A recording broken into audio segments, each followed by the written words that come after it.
real Macintosh classic too, you know? Still, overall, very cool looking mini PC. I Beautiful. freaking love the look of this thing. I love me that retro aesthetic. Beautiful. I don't care if they use cheap plastic or whatever. I've heard good things. I know it's gonna work. I plug it in. I get on the internet, go to YouTube, upload videos, do whatever. It could do all that. I'm in. This is really up my alley. I'm definitely going to leave this setup. All the devices that people shit talk to death. Like when I've used the device, it tends to work perfectly. You know, so you can't really listen to what anybody's saying. You got to get out there, get hands on the device, actually use it, see what it's about. Just because I love seeing it on my desk. The Windows setup is standard stuff. Go through the questions, agree to give Microsoft your firstborn child, you know, the standard Windows stuff. And then we're greeted by this Space, which is iNeo's gaming front end. It launches by default, but it has controller prompts before you even have a chance to set up the controller, so it doesn't work. You can sort of use the keyboard, but it's kind of awkward to exit just to finish setting up the computer. And I guess they intended this to be like a front end for the computer, but even after you get it all set up, this software. That's the overlay software. That's what people their main gripe with these INEO devices are the overlay setup. The overlay that controls, whatever you're doing, the battery, the way it charges, all of that. The overlay setup on mine is really good. I actually enjoy it. It works the way it should. I give it a solid 9. Yeah, I give the overlay on the 3 a solid 9. Software's annoying. It's a game launcher, as if you need that in your life, but this is the only place you can access That game launcher is not good.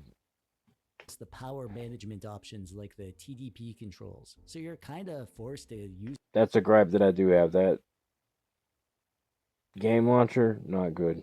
it. I guess it's a fine program if you're on a handheld, or if you mostly just want to use this as a home console and stick to a controller. There's some useful stuff in here for that, but it's useless on just like a Windows PC. The Windows Pretty install much. is otherwise basic stuff. Pretty much. But on the handheld, it's required. It's required that you use their software to control the device, and I prefer it that way. I prefer it that way that it has a little OS that works with it. I mean, it's an overlay. It works. So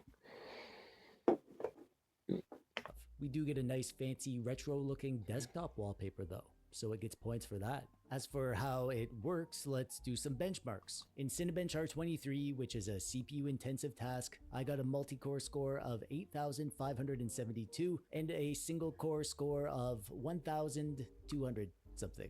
I forget. I'll put it on the screen. In our SSD benchmark, Crystal Disk Mark, I got these results. Pretty standard stuff for an included NVMe SSD on a mini PC. In 3D Mark Time Spy, I got an overall score of 1,460, which is pretty underwhelming, to be honest. Speaking of which, on to the gaming performance. So obviously all the lower spec PC games are gonna run fine. Here I am playing Death Must Die, my current indie gaming addiction. I can't freaking stop playing this game. And it's running amazing, even when the screen gets pretty bloated up with effects. I can't speak to the performance of the 3200U model, but I doubt you'd have any issues playing these sorts of games on that chip either. And Dota 2. And honestly, I was expecting more out of this machine with this game. I'm running at 1080p, lowest settings, and I got just 68 FPS. But of course, we have to remember this is a mini PC. I'd say that's about fair performance at this price. And here's an older game, some game that I found that I'd never heard of, Scry Scrim or whatever. It's like a medieval game with magic and dragons and magic dragons. Kinda fun, I guess. You should give this one a try if you haven't heard of it. It ran great. I'm at the high settings, 1080p, and I got 56 FPS on average. This game came out in like 2011, so it's not surprising that it runs well. But that's one of the benefits to cheap mini PCs. They can run old PC games as good as high-end gaming PCs from a few years ago. quite a few years ago, to be fair. And for my modern game, I decided to go for good old Doom Eternal. This is 1080p, low settings, and I had to go down to 75% resolution scale, which is 900p. Yes, it is. I got 41 FPS on average. I like a higher FPS for this game, so it's a shame that we can't get 50, better 60. performance. Maybe at Doom's got to go 50-60 on these machines, 720p, which would actually be or it's a fine. no I go. don't mind going there if it needs 50-60, no go. Anything less than that, you got to go home. It's put it down. that I can get the performance that I want. But I think this just shows It that looks the good though. 5700U APU that we have in here isn't It looks good. unused. It's good You enough to can game you on, can just tell don't the expect clunk. to be blown away. Yeah, you can tell the clunk, but it works good. For performance, at least in newer titles. And let's do a little retro games, I guess. I think lots of people in the retro gaming hobby would be drawn to this piece. Most people would rather buy a PlayStation 5 than to have to deal with all these devices do have a learning curve. There is a learning curve to it. You have to be knowledgeable of Windows. You have to be knowledgeable of their software. And I don't really know if you can like debug it or anything. If like yeah, I've never had a problem with it, so I don't know. I've heard of people having to debug things for shit going wrong. PC because of the way it looks. I'm not going to go over the easy stuff because, come on, every PC can run the easy stuff. GameCube ran amazing. I was getting the occasional stutter from the shaders, but for the most part, it was a solid 60 FPS. And I was upscaled to 1080p here. A pretty good start, and no problem with PS2. Also upscaled to 1080p, running beautifully. Wii as well. Here's Donkey Kong Country Returns, upscaled to 1080p, and it's running pretty much the same as GameCube. And Wii U worked really good. I'm running Mario Kart 8 at the native resolution, and it's very close to 60 FPS the whole time. But in this emulator, we don't get audio stuttering, so it's still totally playable, even if we're not at full speed. PS3 wasn't so great, to be honest. Here's Skate 3, and the frame rate was all over the place. I bet there are other PS3 games that would work fine, but this one isn't very consistent, so I wouldn't enjoy playing like this, even though I'm obviously amazing at the game. And then we have Switch. I had to go to handheld mode, so this is 720p. Not perfect, but it was playable. So overall, lots of good emulation that you can do on here, but probably not everything. And I wanted to do a quick teardown, just to see what the upgrade That did not look good.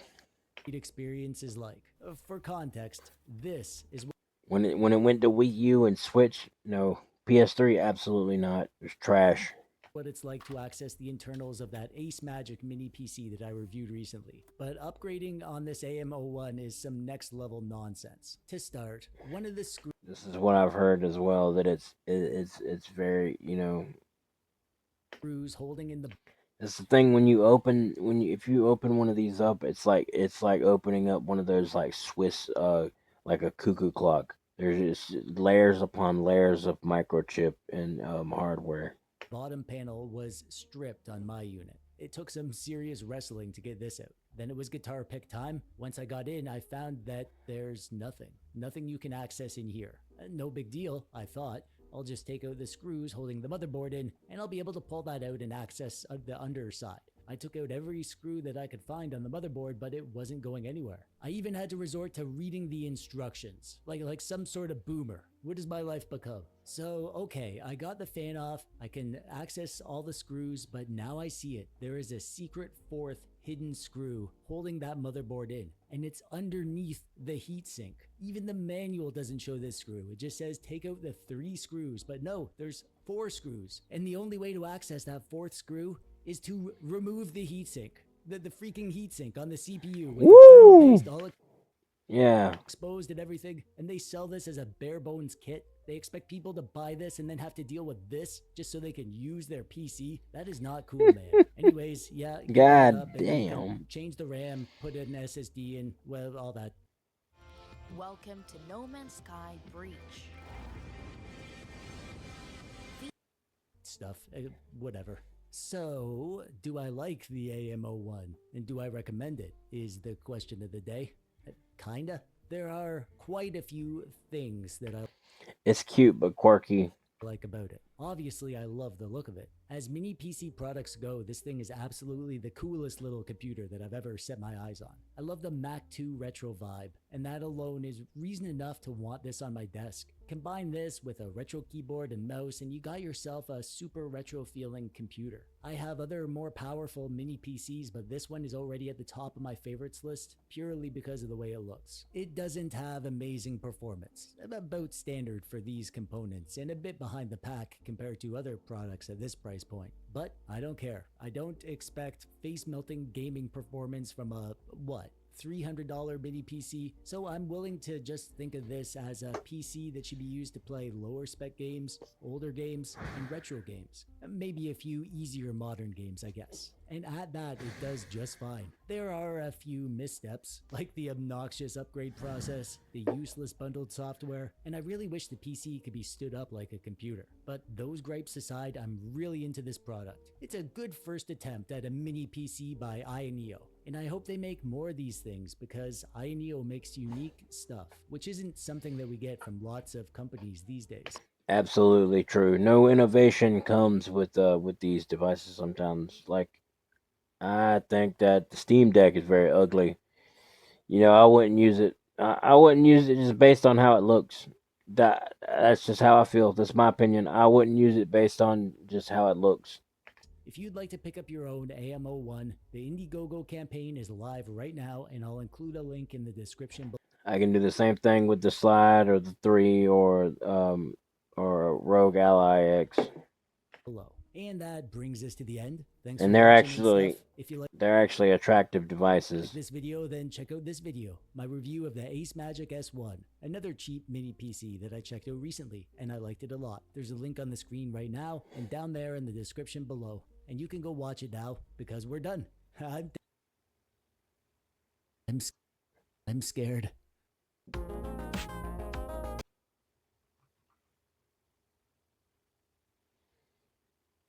Those who know me well know three Did you know you can AFK Bloods and Zaya whilst learning to code in Python? Go to boot. Those who know me well know three very important things about me. 1. I write love letters to my favorite foods before eating them. 2. I made up my own secret handshake and taught it to my friends and family and insist that they use it so that I can spot imposters. And 3. I like my things to look like things. I like mouses that look like mice. I like fish bowls that look like TVs. I Yeah. like retro consoles that look like real retro consoles. What is that? I've never seen that Why before. wouldn't I love a computer that looks like an old Nintendo? Seriously, I'm asking you. Why wouldn't I? You can't answer, can you? No, you can't. Because I almost bought one of these. there is no reason that I wouldn't. I would like it, actually.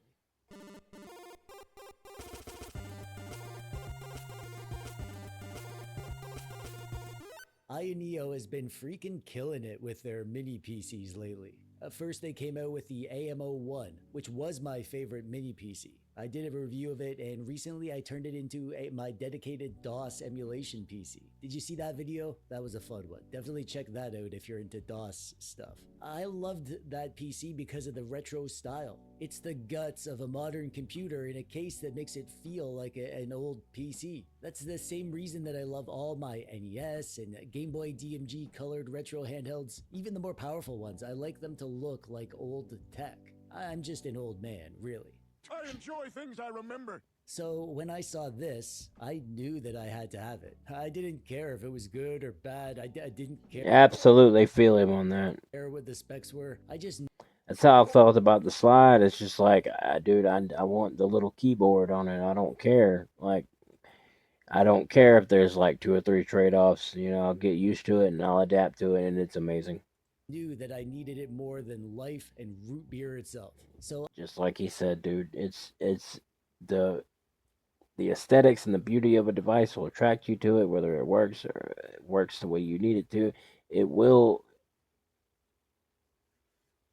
It'll conform to the way you need it to work.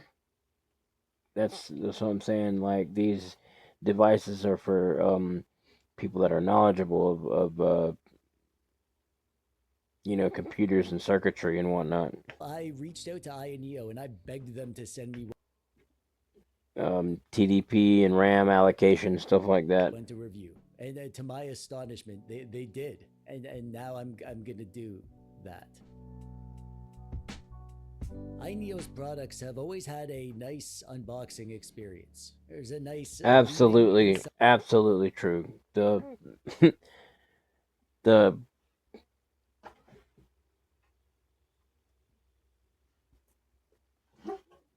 the box of the slide is like a VHS. That's one thing.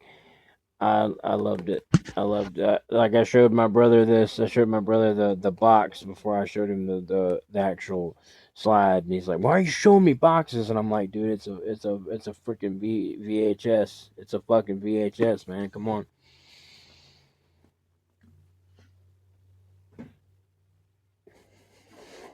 side with some word papers underneath, and then inside we get the I love that the box with the 3 had sections to it. PC and a box with some USB and power connection adapters for different regions. There's a box with an HDMI cord for you to add to your HDMI cord bucket. And another box with a USB-C cord, which goes with the power adapter that we get in this other box. This is a 100-watt adapter. Real gamers, no gamers. It's written on the adapter, just in case you ever forget. The most obvious and obviously best thing about this thing is the retro vibes. They use the shape and the aesthetics of the NES as an inspiration for lots of the design choices. And it's a wonderful blend of old and new, in my opinion, which is correct. Beyond the general aesthetics, there are two cool things that add even more pizzazz to the AMO2. Beautiful. First is this little secret. Check this out. You push this little red button over here and look at that. The little door opens and it shows you some sneaky little hidden USB holes where you can plug USB controllers or hard drives or fans to keep you cool while you're lighting up the charts in Fortnite. Does Fortnite have charts? And then we have this screen on top. It's a little 4-inch touchscreen display that can display a clock and a calendar, or swipe it over and to show your PC status like temperature and TDP. There's even a button here where you can change the TDP performance right here on the screen. Apparently they're gonna add some more functions like screensavers or custom images, which I'm looking forward to, but for now it's just this.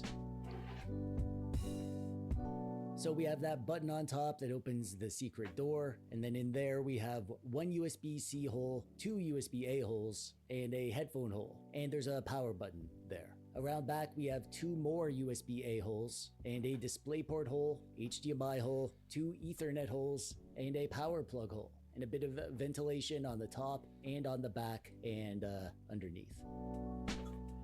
Yeah, the devices always have plenty of ports. They always have plenty of access ports for power, USB, whatnot. In here we have a Ryzen 7 7840HS processor with integrated Radeon 780M graphics. There are several different models available. Mine here has 32 gigabytes of dual channel DDR5 SODIMM RAM clocked at 5600 megathings per second and a 1 terabyte NVMe SSD. We also have When he's saying sewed in, he means soldered in, it's soldered to it. Like in the Zephyrus G16, I believe the RAM is actually soldered to it. It's not like you. And the little wafers, are soldered to it. It's not a microchip. I'm talking about in the Zephyrus G16. I don't know what this looks like on the inside. integrated Wi-Fi 6E, Bluetooth 5.2, 2.5 gigabit Ethernet. It's 538 grams, and it's too big to fit in your pocket. But that's okay because it's a computer. It's not a. I mean, you shouldn't. What? 原石会开辟道路。原石会开辟道路。 The system on here is a pretty uneventful version of Windows 11 Home. Another thing, for these devices, I recommend the Charge disk enclosure. It's SSD enclosure. It's adorable. It has a cooling fan. Is good. All handheld users should look into the charged disk enclosure. Very good tech. It's adorable. I love it. No added bloatware or Add 2 more terabytes to your collection. viruses or any other nasties. It has a nice desktop wallpaper, so that's got to be worth something. We do get one special custom piece of software though. It's called IASpace. This is a universal piece of software that INEO makes that gives you extra control over the features of your INEO device. And if you want the benchmarks, that means that you're a boring nerd. But that's okay, because so am I. So in Cinebench R23, which tests raw CPU horsepower, we got a multi-core score of 13,710 and a single core score of 1,299.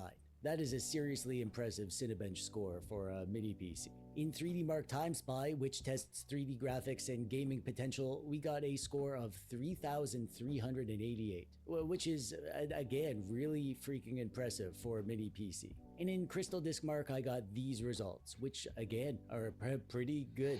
The benchmark performance tells me that this thing will handle a lot of stuff. You should have no issue doing desktop stuff like graphic design or Photoshop, or even some light video editing should be no problem. I didn't test that stuff because I'm here to play with this thing, and I want to play games. So That's the thing. You can just about edit on all of their devices, all of their handhelds. You can use this.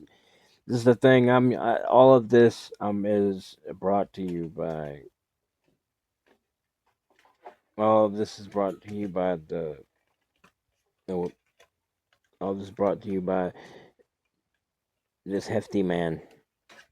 And this hefty man and this hefty man. let's play some games. Here I am in The Witcher 3, 1080p, balanced FSR, medium settings, and I got 70 FPS on average. So I'm in my New Game Plus playthrough, and I just got to Skellige, and I needed to go find the king, and he was dead. Before I proceeded with the story, I He's decided to dead. do a quick side quest to go and find a stolen family sword. I follow the lead, stop by a sawmill to clear out some monsters, and then I find the bandits who stole the sword, but then I learned that I love The Witcher. I used to watch The Witcher all the time. My brother Malcolm. I would always shit talk The Witcher sometimes. Like I would say, like, yeah, man, Elric. They stole the story of of The Witcher from Elric of Melniboné. But both stories are really good. I mean, but you can clearly see the inspiration from Witcher to Elric. So go off topic there. they took it to their hideout. So I go over there, I help this guy with his broken leg on the way, I clear out the bandit hideout, and then I find out that the sword isn't here. Yeah, it It's looks the good. ghost getting ready to It send it's off to be working. sold. So It's actually working well for him.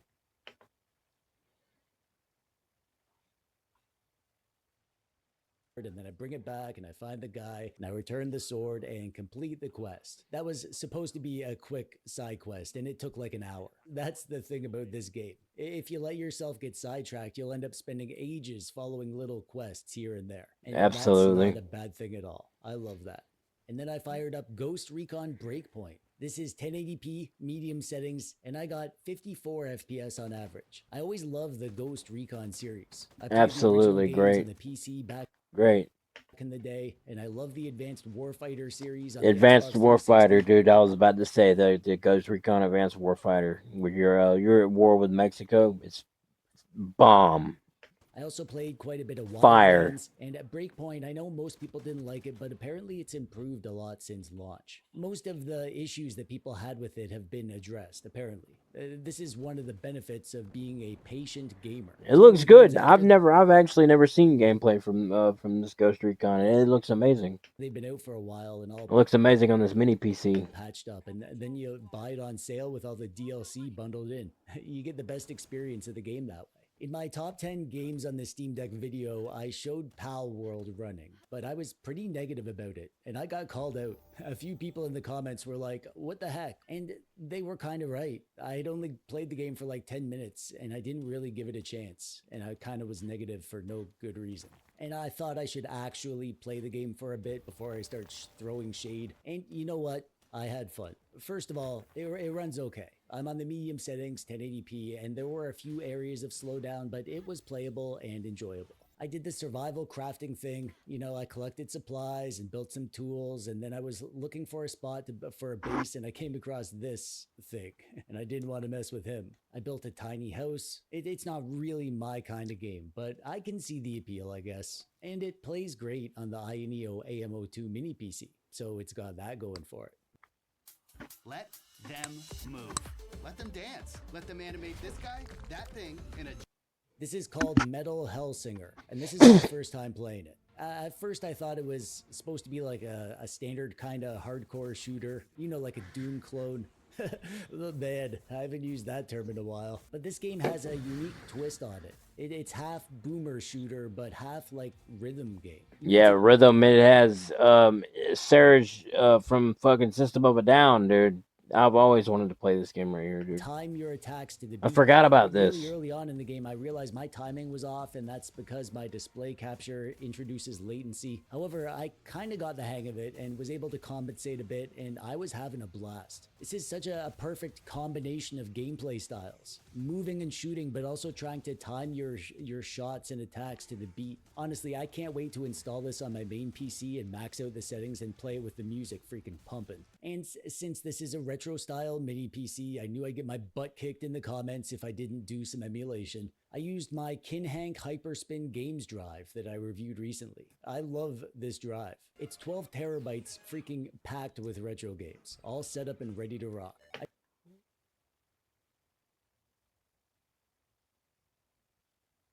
What? I played some Mario Kart 8 on the Wii U, and that was running amazing. There were a little bit of stuttering at the start, as there always is. Drive that I reviewed didn't. Since this is a retro style mini PC, I knew I'd get my butt kicked in the comments if I didn't do some emulation. I used my Kinhank Hyperspin Games drive that I reviewed.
Recently. I love this drive. It's 12 terabytes freaking packed with retro games, all set up and ready to rock. I played some Mario Kart 8 on the Wii U, and that was running amazing. There were a little bit of stuttering at the start, as there always is, but that clears up quick, and it was smooth sailing after that. And I tried some PS3, Soul Calibur 5, and that was running amazing too. And even Xbox 360 is running great. Here's Red Dead Redemption, which is a hard game to run, and it's running. There are some hiccups here and there, but this is totally playable. Obviously, if you got into upscaling and graphical enhancements, you'd probably hit a wall real quick, and you'll still find some games that don't run well just because of emulation issues, but I'm super impressed at how well the AMO2 is doing.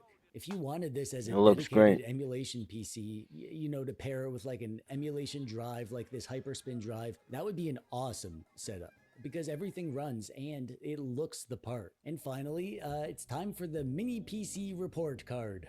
Mini PC report card. For the form factor, this is definitely an A+.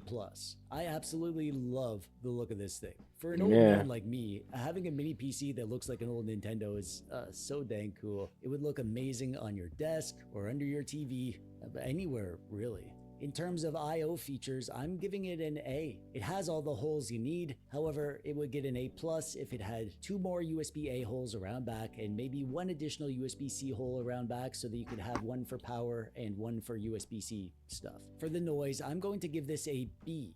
Pretty quiet most of the time. However, when things get cooking, it does get audible. However, the actual sound of the fan isn't annoying and high-pitched. It just kind of sounds like a desk fan or something. For the system, this is an A+. The stock Windows 11 build is great, with no bloatware, no viruses or any bullcrap, and the ISpace software is okay. It's not great, but it's entirely optional. So nothing much to complain about here. And in terms of performance, this is an A. A really solid general performance. Great benchmark results, great for watching movies, browsing, photo editing, even video editing would be good on here because we have 32 gigabytes of RAM to work with. For the gaming, I'm Nice. really impressed at the kinds of games this thing can play, so I'm giving it an A. This 7840HS is performing great. It's not going to beat a desktop gaming PC, but at this size, it's hard to top this kind of performance, to be honest. And for the value, I guess it depends on which version that you get. The top end option, which is what I have here, with 32 gigabytes of RAM and a 1 terabyte SSD, is 700 USDs. So I'm going to give the value a B+. I think Yeah. the slightly premium price is justified a lot more here than on many other mini PCs. And the overall grade is going to be an A. This thing is awesome, and it deserves to be considered if you're thinking of getting a higher end mini PC. There's a bit of room to improve, but you compromise very little here, and it's just such a cool and interesting device. I want this product to do well because I want Ioneo to keep making these cool, interesting mini PCs Yes. that they've been making. I love it. Actually, believe it or not, this is my new personal INEO, you have to pay the people back. The backers, they have to get their money back, dude, because you're gonna ruin your whole empire. You're gonna ruin this, dude. You're not gonna be able to make revolutionary experimental computers for people.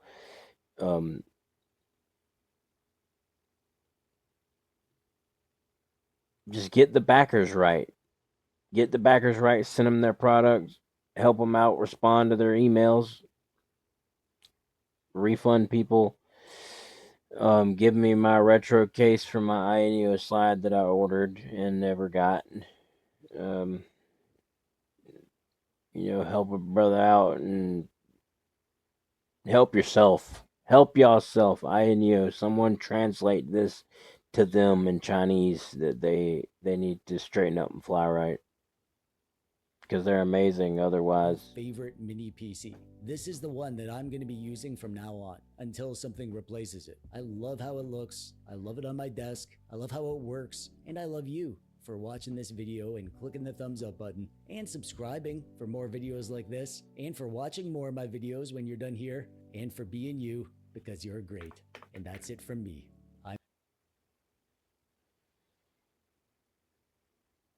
INEO has been making. Have